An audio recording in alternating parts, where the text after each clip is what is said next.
मैं doctor Santosh Meena, associate professor, department of history, government arts college Kota.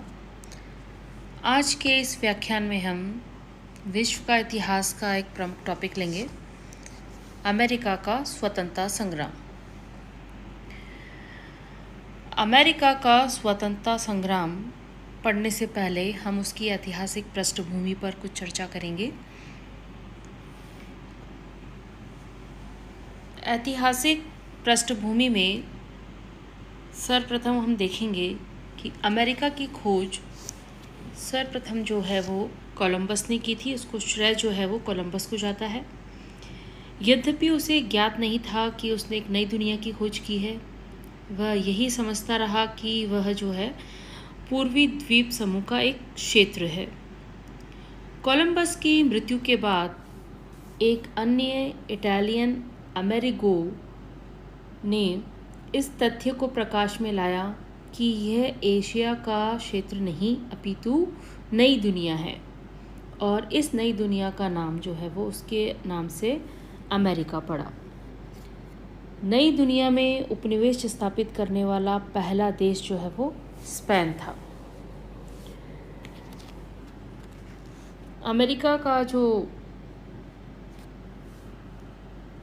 America जो है वो ब्रिटिश शासक के कंट्रोल में था, उसका उपनिवेश था, और उसी के विरुद्ध जो है उसने अपना स्वतंत्रता संग्राम लड़ा है। 1600 ईस्वी के पश्चात फ्रांस ने यहाँ उपनिवेश स्थापित किए। 1607 में इंग्लैंड ने पहला उपनिवेश वर्जीनिया में स्थापित किया। 1733 में इंग्लैंड के उपनिवेशों की संख्या जो है वो 13 हो गई थी, जिसमें Virginia, Maryland, Carolina, New York, Georgia आदि थी। अब है अमेरिका के स्वतंत्रता संग्राम की पृष्ठभूमि। 1607 से 1775 ईस्वी तक 168 वर्षों में 13 उपनिवेशों में 2/3 अंग्रेज थे और शेष 1/3 में फ्रांसीसी, जर्मन और आयरिश आदि लोग थे। इन लोगों का अमेरिका के प्रति लगाव बढ़ता गया। प्रत्येक उपनिवेश प्रारंभ से ही अपने स्वतंत्र अधिकारों का उपयोग कर रहा था, और इन्हीं स्वायत्त अधिकारों का जब इंग्लैंड ने हनन करना प्रारंभ कर दिया तो उपनिवेशों में आक्रोश उत्पन्न हो गया, और यही जो है वो स्वतंत्रता संग्राम का कारण बना। प्रत्येक उपनिवेश की अपनी स्थानीय व्यवस्था थी। ये लोग एक स्वतंत्र अंग्रेजों की भांति सुविधाओं का उपयोग कर रहे थे, और ये भावना उनमें शनि शनि बलवती हो गई। अब है अमेरिकी स्वतंत्रता संग्राम के कारण। बहुत सारे इसके कारण हैं, जिसमें से हम कुछ प्रमुख कारणों को यहाँ पर देखेंगे। सर्वप्रथम हम लेते हैं प्रथम कारण, सप्तवर्षीय युद्ध में फ्रांस की पराजय से उत्पन्न परिस्थिति। फ्रांस और इंग्लैंड के मध्य सप्तवर्षीय युद्ध हुआ और 1763 ईस्वी में फ्रांस की पराजय से ये समाप्त हो गया। फलस्वरूप पेरिस की संधि हुई और इससे उत्तरी अमेरिका से फ्रांस का निष्कासन हो गया। अब उपनिवेशों को फ्रांस का भय समाप्त हो गया, क्योंकि फ्रांस हार चुका था। इंग्लैंड का साम्राज्य अत्यधिक विस्तृत और सुदृढ़ हो गया। अब दूसरा कारण हम देखते हैं, औपनिवेशिक उत्पादन पर प्रतिबंधों को लेकर उपनिवेशों में नवीन भावनाओं का संचार। अधिकांश अमेरिकी स्वयं को अपने भाग्य का नियंता मानते थे। उनमें इस भावना का संचार हो गया था कि प्रशासन ब्रिटिश हितों को दृष्टि में रखकर न संचालित किया जाए, अपितु उपनिवेशिक वासियों के हितों के अनुकूल होना चाहिए। मतलब वहाँ के जो रहनिवासी हैं उनके अनुकूल होना चाहिए। बहुत से उपनिवेशवासी ब्रिटेन की व्यापार प्रणाली तथा औपनिवेशिक उत्पादन पर प्रतिबंधों से असंतुष्ट थे और यह असंतोष जो है वो शनै शनै क्रांति का रूप इसने धारण कर लिया। तीसरा इसका कारण है उपनिवेशों का ब्रिटिश विरोधी दृष्टिकोण। इंग्लैंड उपनिवेशों को अपने कठोर नियंत्रण में रखने के लिए प्रयत्नशील रहता था। इंग्लैंड हमेशा 18वीं शताब्दी में ब्रिटिश साम्राज्य की सुरक्षा व का कुछ भाग जो है इन्होंने उपनिवेशों में उपनिवेश भी इनका भार जो है वो वहन करने लगे, जिससे उपनिवेशों में आक्रोश उभरने लगा। उपनिवेशों के जो प्रवासी थे वो अब सक्रिय हो उठे, उनमें एक भावना पैदा हुई उनके विरुद्ध। इसका चौथा कारण हम देखते हैं उपनिवेशों में प्रजातंत्र की भावना का संचार। उपनिवेशों में प्रवासियों में अमेरिकी अधिकारों पर बल देने तथा स्वतंत्रता की स्थापना के लिए एक वर्ग जागृत और सक्रिय हो गया। 1763 ईस्वी में या इसके पश्चात उपनिवेशों का यह जागृत वर्ग अमेरिकी अधिकारों पर अधिक बल देने लगा और इस प्रकार जो है वो क्रांति आरंभ हुई। इसके दो उद्देश्य थे। पहला उद्देश्य था इसमें कि यह व्यापारियों एवं बागान मालिकों का ब्रिटिश वाणिज्यवाद द्वारा अमेरिकी आर्थिक विकास पर लगाए गए प्रतिबंधों का विरोध था। दूसरा है अंशतः कुलीन वर्ग के विशेषाधिकारों के विरुद्ध यह किसानों और कारीगरों का विद्रोह था।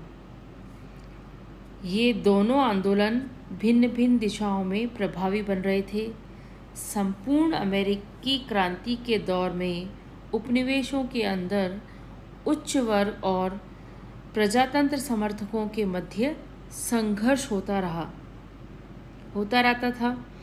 तो ये जो है एक प्रमुख कारण था। अगला कारण हम देखते हैं इसमें ब्रिटेन द्वारा अतिरिक्त सेना रखने पर बल। 1763 ईस्वी के पश्चात इंग्लैंड तथा अमेरिकी उपनिवेशों के मध्य मतभेदों को देखते हुए 10,000 सैनिकों को रखने का निर्णय लिया गया। सेना का व्यय जो है वो उपनिवेशों को ही उठाना पड़ता था, अतः उपनिवेशों ने इसका विरोध करना प्रारंभ कर दिया और इंग्लैंड ने इसे कुचलने का प्रयास किया और संघर्ष का दौर जो है वो शुरू हो गया। तो इस प्रकार संघर्ष प्रारंभ होने लगा। अगला कारण हम देखते हैं अत्यधिक करों की मांग और दोषपूर्ण कर व्यवस्था।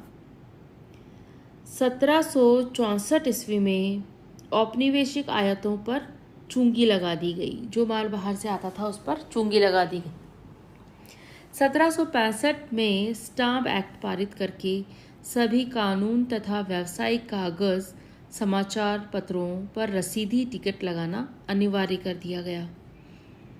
अमेरिका ने घोषित किया कि बिना प्रतिनिधित्व के कर व्यवस्था अत्याचार है।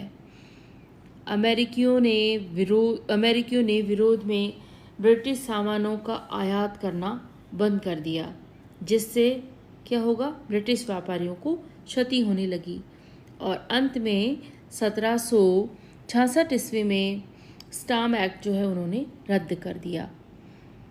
परंतु ये घोषणात्मक कानून पारित किया जिसके अंतर्गत उपनिवेशों पर एक पार्लियामेंट की प्रधानता का सिद्धांत जो है वो स्वीकार कर लिया गया।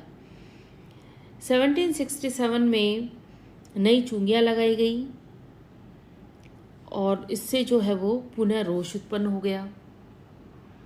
उपनिवेशवासियों में प्रतिनिधित्व नहीं तो कर नहीं के सिद्धांत ने जोर पकड़ लिया। जैसा कि हमारे यहाँ भारत के स्वतंत्र संग्राम में भी ये नारा था, वैसा ही वहाँ पर बहुत पहले हो गया था। उपनिवेशों ने ब्रिटिश वस्तुओं का आयात न करने का निर्णय लिया। बोस्टन में अवैध व्यापार को रोकने के लिए ब्रिटिश सरकार ने 2 सैनिक इकाइयों की तैनाती कर दी और इन सैनिकों ने आम जनता पर गोलीबारी की, जिसे हम बोस्टन हत्याकांड के नाम से जानते हैं। अब है बोस्टन हत्याकांड या बोस्टन चाय पार्टी या चाय घटना के नाम से भी इसे जाना जाता है।